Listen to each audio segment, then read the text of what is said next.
All right, I'm ready, Tim. Tim's not ready yet. And that's Wolverton, WOLV is in Victor, ERTON, with the Harris County Sheriff's Office Traffic Enforcement Division.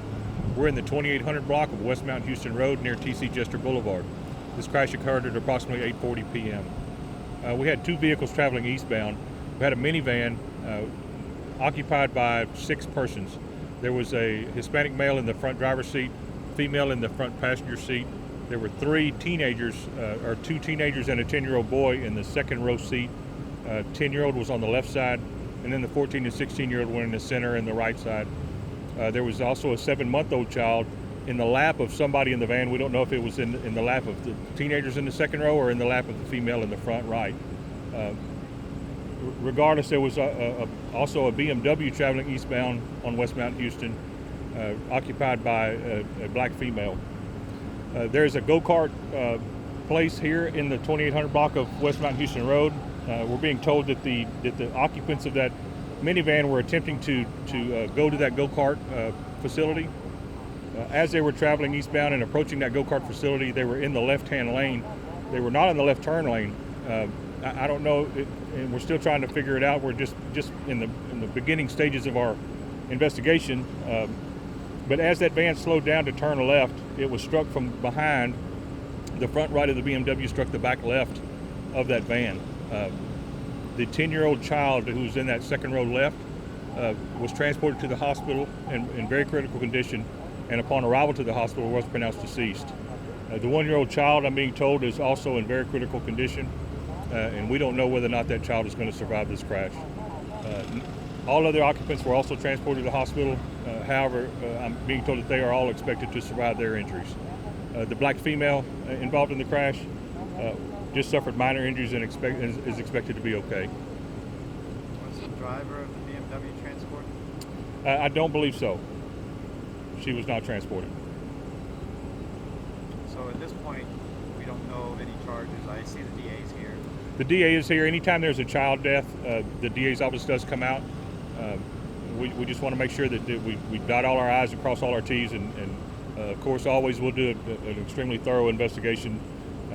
Like I say, we're in the very infant stages of the investigation, and so right now we're still trying to determine exactly where the vehicle was coming from, the van. Was it whether or not it was traveling in the left-hand lane and attempted to turn left from that left-hand lane as opposed to the left-hand turn lane, or whether or not the vehicle was possibly even in the number 2 lane and changed lanes abruptly into the left lane in an attempt to slow down to make that turn. There's still a lot of things. We're hoping that we can find some witnesses to this crash, perhaps find some video of the crash that will answer those questions for us. Any alcohol involved? There is no alcohol involved. The person at the hospital who checked on the driver of the minivan says that they were coming from the movies. It's a family that went to the movies. So there was no alcohol on the driver of the van, and the female shows no signs of impairment either. So we do not believe any alcohol or drugs are a factor in this crash. There's an issue as far as the 10-year-old that is now deceased. Yeah. The 10-year-old we do know was unrestrained at the time of the crash, and perhaps looking at the damage to the vehicle, it is possible that a seatbelt would have saved his life. So certainly that is while it's not necessarily a factor in the crash, it's certainly a factor in the severity of his injuries. And that's also the case with the 1-year-old as well. That child was not in a child safety seat. Correct, and I'm being told that there is a child safety seat in the van. However, the child safety seat was broken, had been malfunctioning, and we're being told that is why the child was sitting in the lap of an adult in the car. So regardless, any 1-year-old, any child needs to be restrained in a car, especially an infant child who has no way of protecting themselves in a crash like this.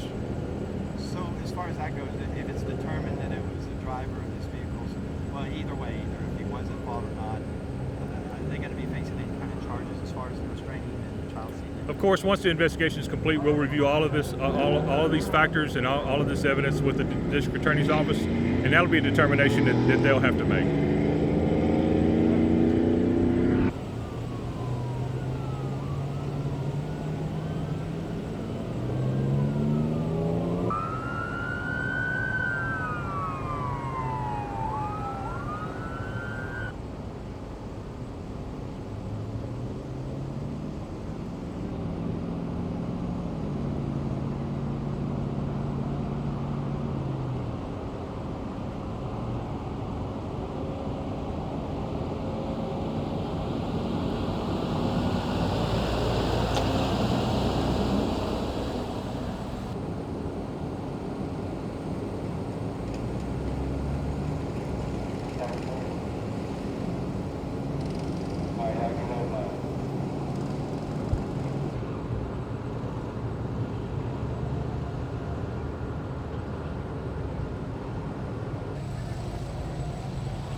him.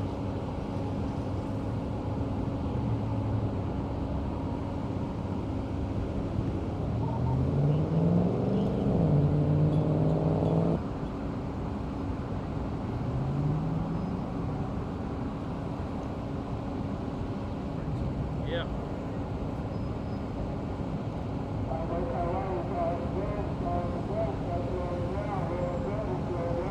Whoops, I can't see. Here we go.